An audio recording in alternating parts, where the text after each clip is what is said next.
Pregnancy अगर आप भी जल्दी से जल्दी कंसीव करना चाहते हैं, अगर आपके भी पीरियड हर महीने रेगुलर आते हैं, 28 से 30 दिन का साइकिल है और आप पहली बार ट्राई कर रहे हैं कि आपको जल्दी प्रेगनेंसी हो जाए, आपने फैमिली प्लानिंग का सोच लिया है और आप फैमिली प्लानिंग की ओर आगे बढ़ रहे हैं, तो आपको 2 चीज़ पता होनी चाहिए कि प्रेगनेंसी कंसीव करने के लिए 2 चीज़ कौन-कौन सी होती है जो सबसे इम्पोर्टेंट रोल प्ले करती है प्रेगनेंसी कंसीव करने की जर्नी में। जो सबसे पहला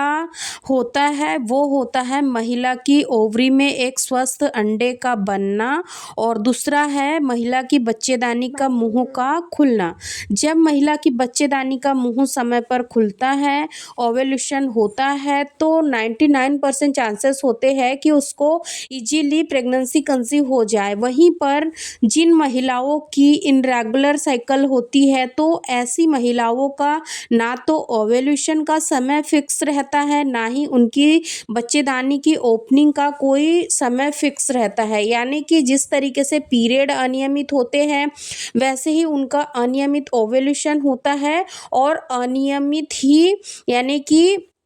उनकी बच्चेदानी का मुंह खुलता है। लेकिन अगर आपका पीरियड रेगुलर है तो फिर आपको ये जानने में ज़्यादा समय नहीं लगेगा कि पूरे महीने में वो सबसे ख़ास दिन कौन सा है जब आपकी बच्चेदानी का मुंह खुलेगा, आपकी ओवरीज एग को रिलीज करेंगी। तो आइए दोस्तों, आज के इस वीडियो में मैं आप लोगों को बहुत ही सिंपल और सटीक तरीके से बताऊंगी कि अगर आपकी पीरियड 28 से 30 दिन के अंदर आती है या फिर 32 दिन के अंदर आती है, तो आपके ओव्यूलेशन का दिन कौन सा होगा, बच्चेदानी का मुंह कब खुलेगा। देखिए, सबसे पहले हम बात करते हैं कि आपके पीरियड के पहले दिन की। देखिए, जिस दिन आपके पीरियड आते हैं ना,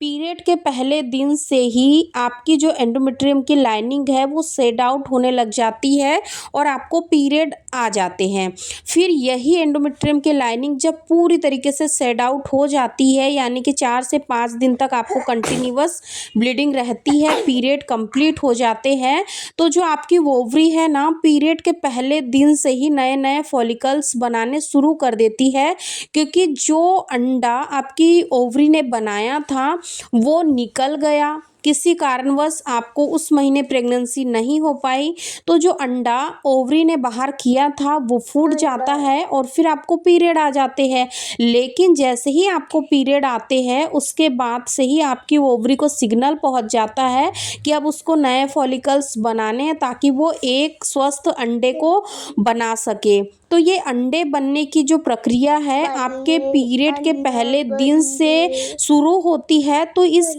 यानी कि फॉलिकल्स से अंडे तक के सफ़र को पूरा करने में, यानी कि एक अंडे को मैच्योर होने में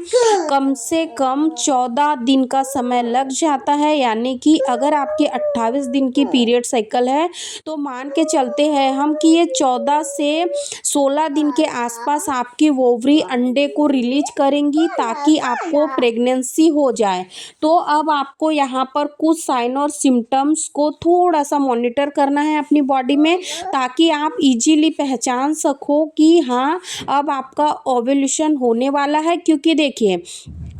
कई बार ऐसा होता है कि हमारे जो महीने के यानी कि जो 12 महीने होते हैं, उसमें से केवल 9 महीने ही महिला फर्टाइल होती है और जो 3 महीने होते हैं वो नॉन फर्टाइल होते हैं। यानी कि 12 महीने में केवल 9 महीने में ही हाईली चांसेस होते हैं कि महिला प्रेगनेंसी कंसीव कर ले। इसीलिए आपको हर महीने अपनी बॉडी पर थोड़ा सा ध्यान देना है। क्या पता आप जिस महीने ध्यान दे रहे हो उस महीने आपको कोई लक्षण दिखे ही ना। इसीलिए आपको अपने शरीर में ओव्यूलेशन के लक्षणों पर ध्यान देना काफ़ी ज़्यादा ज़रूरी होता है।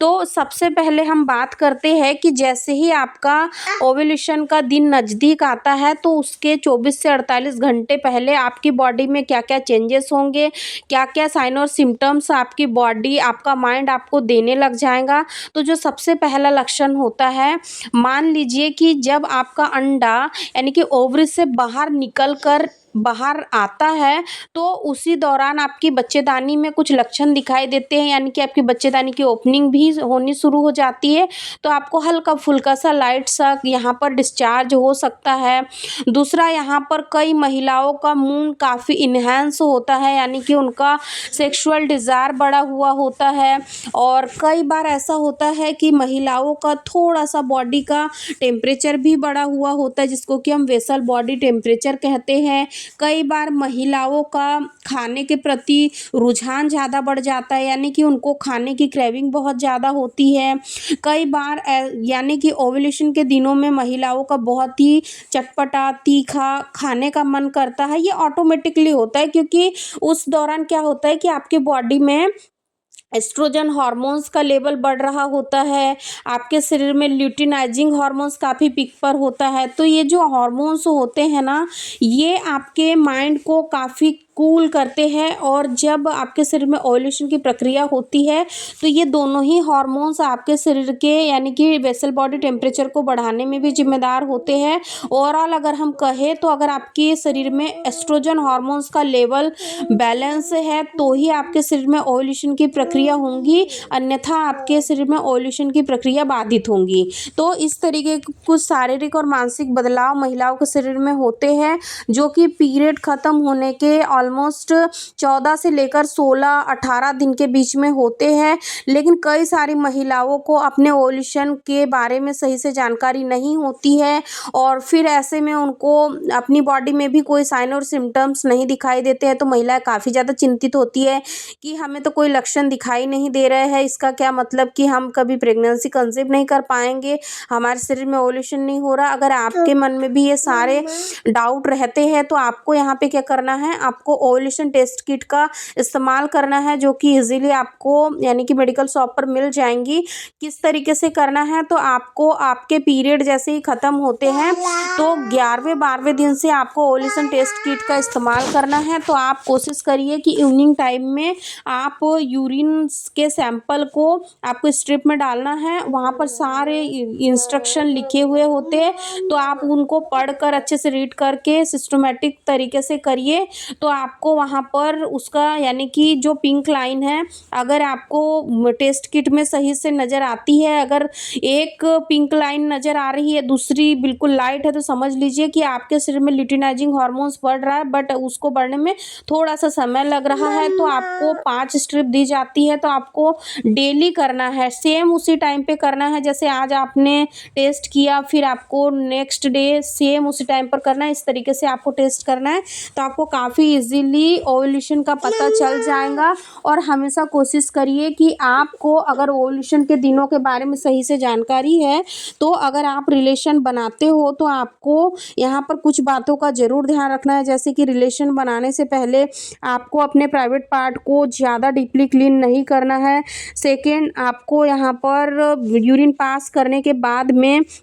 कम से कम 5 से 10 मिनट का रेस्ट लेके ही रिलेशन बनाना है, ताकि आप थोड़े से स्टेबल हो। यानी कि आपको जो भी करना है आप थोड़ा सा रिलैक्स होके करिए, कूल माइंड से करिए, बिल्कुल स्ट्रेस के साथ में आपको कांटेक्ट नहीं बनाना है, क्योंकि जब महिला काफ़ी स्ट्रेस में होती है तो इससे क्या होता है कि जो मेल पार्टनर है वो उनको भी इजैकुलेट करने में थोड़ी सी दिक्कत होती है, क्योंकि महिलाओं की जो पेल्विस एरिया की जो मसल्स होती है वो काफ़ी हार्ड हो जाती है, जिसके वजह से रिलेशन बनाते समय उनको काफ़ी दर्द